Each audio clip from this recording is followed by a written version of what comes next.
So, hello, good afternoon, Mr. Carl Calleman. How are you? I'm very good, thank you. Good to be here. Yes, and it's exciting to be speaking of one of the big specialists out there about the Maya calendar, because there's a lot of misconception and a lot of crazy information going over the internet right now. And I'm glad Mhm. that we can put the light on something and on what you discovered and to enlighten us a little bit on this subject because I think there's a lot to learn. So, can you tell us one of the misconceptions you're hearing right now about the Maya calendar? Well, just in general, there is this tremendous amount of emphasis when you listen to the rumors out there that on so-called earth changes. In Mm-hmm. other words, people have all kinds of speculations when it comes to that. Some say there will be floods, others say there will be a pole shift, others say there will be volcanic eruptions, um, all kinds of stuff like that. And in my research about the Mayan calendar, that's not what it's about. Mm-hmm. It's completely, people are distracted from a tremendous um, you might say, socio-economic transformation based on a shift in consciousness to all kinds of silly stuff about, yeah, all these what I would call, well, they are called by people earth changes. And of course, I can't exclude that there might be an earthquake someplace or so that happens regularly, but there's nothing to indicate that that's what the Mayan calendar is about. It's if you study it deeply and not just want these superficial answers, you find this is something that has created human history. There are shifts in the consciousness of humanity that are coincide with the different shift points in the Mayan calendar. And Mm-hmm. these are historical changes. They change how people relate to one another, and they're very profound in their consequences.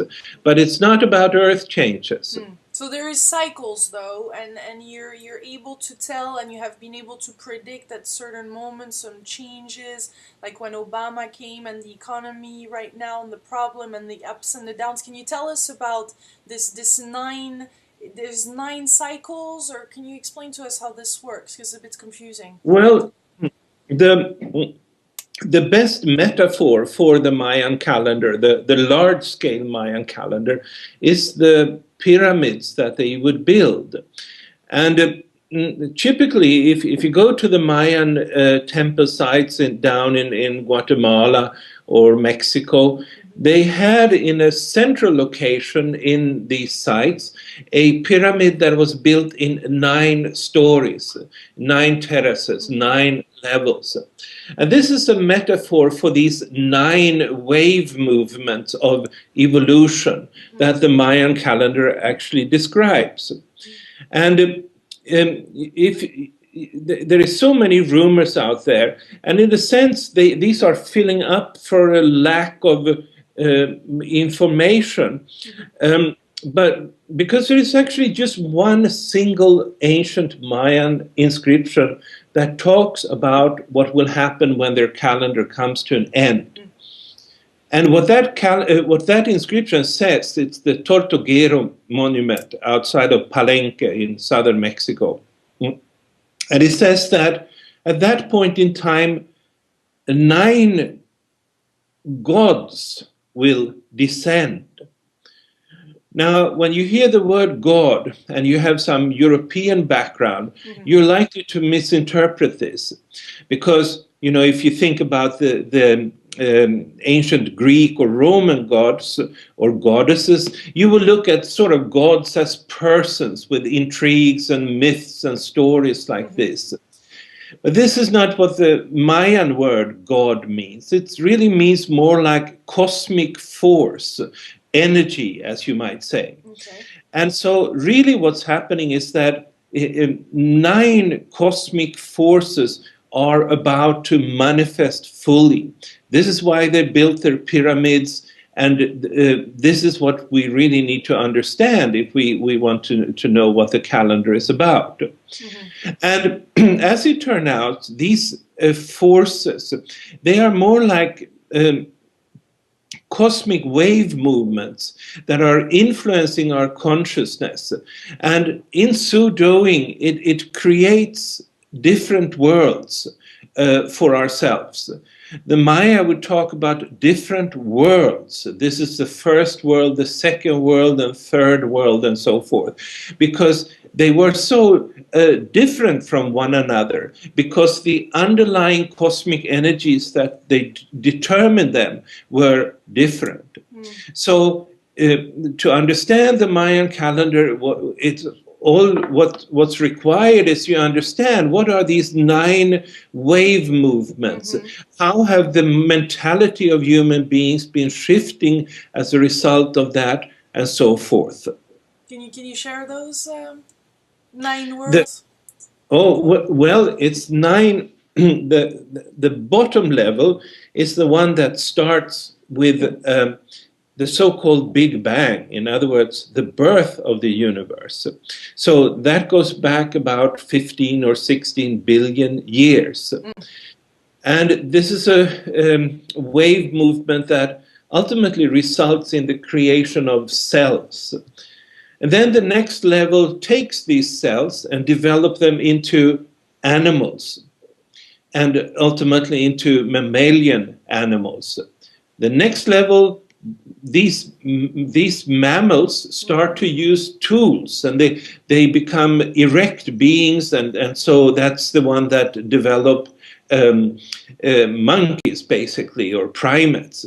And then the next level on top of that takes these primates, another faster wave movements develop them into human beings that are even able to manufacture their tools.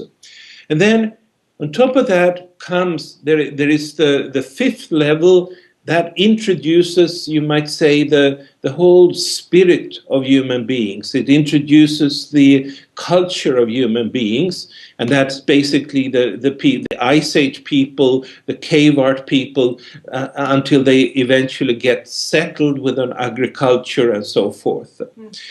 And then comes the 6th level, which is the one you hear most about when you go to the different websites, which is the long count. And that starts with the first higher civilizations of the planet, Egypt and Sumer and the Indus Valley and so forth. And that's the one that develops the nation, and that's basically the history of humanity. Then on top of that comes the one that started 1755, brings industrialism and the modern world, you might say, modern history starts there. Then recently, then in 1999 came another level, and it basically unifies the world in terms of with all these information technology that you and I are using here. And then I should say here that what is sort of fascinating in time ahead is that there is still one level that hasn't been activated yet. One wave movement that fully will be starting to operate on March 8th, 2011. And that's something that's still a little bit mysterious. This is something that will be coming in at a very, very high rate of change, a very high frequency. And what is this bringing? Well, what I found in my research is that it will be bringing a kind of a unity consciousness to humanity. We will be faced with ourselves completely transparent and completely undergoing a transformation of our mind. So these are 9 levels, and they each have a specific purpose, and they each have they each build on one another. Like the pyramids, each wave movement provides a platform for the next to develop, and step by step the cosmos has developed in the same way as the pyramids that the Maya would build. So the shift in consciousness is not actually the 21st of December 2012. It's in March 2011. To come to a point, what is then that? Is there a tipping point? What does the end of the calendar marks? Well, yes. To me, the shift in consciousness is something that's been going on since the beginning of the universe. Yes. And so that's nothing new. It's just that people haven't been noticing it. People have usually not been aware of the Mayan calendar, so they haven't been able to see that what's happening in life on a regular basis really are reflections of this calendrical shifts. So there is no, in my view, shift in consciousness coming, except for those that are already programmed, that's already been happening. And the way I look upon it, it's something different, very different from most other people. I'm not saying that people should wait until this particular day, December 21, 2012, for a change in consciousness. If anything, it is that the shifts in consciousness will come to an end. And that's, and that's really, to me, that's a very, very nice thought. Because when you really start to study the calendar, you see that the shifts, not only have they generated all the, you might say, the positive things that we have created over the ages, all the, the art and the science and the beauty and so forth. But it has also created all kinds of conflicts, because whenever there's been a shift, at least in the past, there has also been a shift in the relationships between the powers of mankind, and very often warfare has resulted.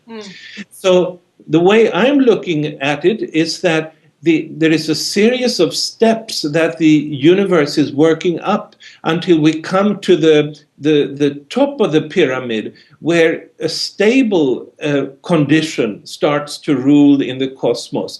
And that will be sort of a new stage for life. And that stage is, to me, holds the promise of a true eternal peace, really. And so it's sort of like coming to it's not the end of life, it's just the end of all these shifts that have been creating the human being as what it ultimately is meant to be, a cosmic human being in unity with everything. But there's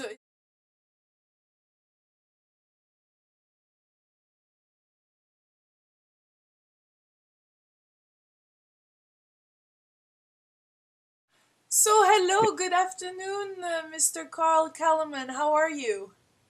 I'm very good, thank you. Good to be here. Yes, and it's exciting to be speaking of one of the big specialists out there about the Maya calendar, because there's a lot of misconception and a lot of crazy information going over the internet right now. And in my research about the Mayan calendar, that's not what it's about. It's completely, people are distracted from a tremendous, you might say, socio-economic transformation based on a shift in consciousness to all kinds of silly stuff about, all these what I would call... and I'm glad that we can put the light on something and on what you discovered, and to enlighten us a little bit on this subject, because I think there's a lot to learn. So can you tell us one of the misconceptions you're hearing right now about the Maya calendar? Well, just in general, there is this tremendous amount of emphasis when you listen to the rumors out there that on so-called earth changes. In other words, people have all kinds of speculations when it comes to that. Some say there will be floods, others say there will be a pole shift, others say there will be volcanic eruptions, all kinds of stuff like that. And well, they are called by people earth changes. And of course, I can't exclude that there might be an earthquake someplace or so that happens regularly. But there is nothing to indicate that that's what the Mayan calendar is about. If you study it deeply and not just want these superficial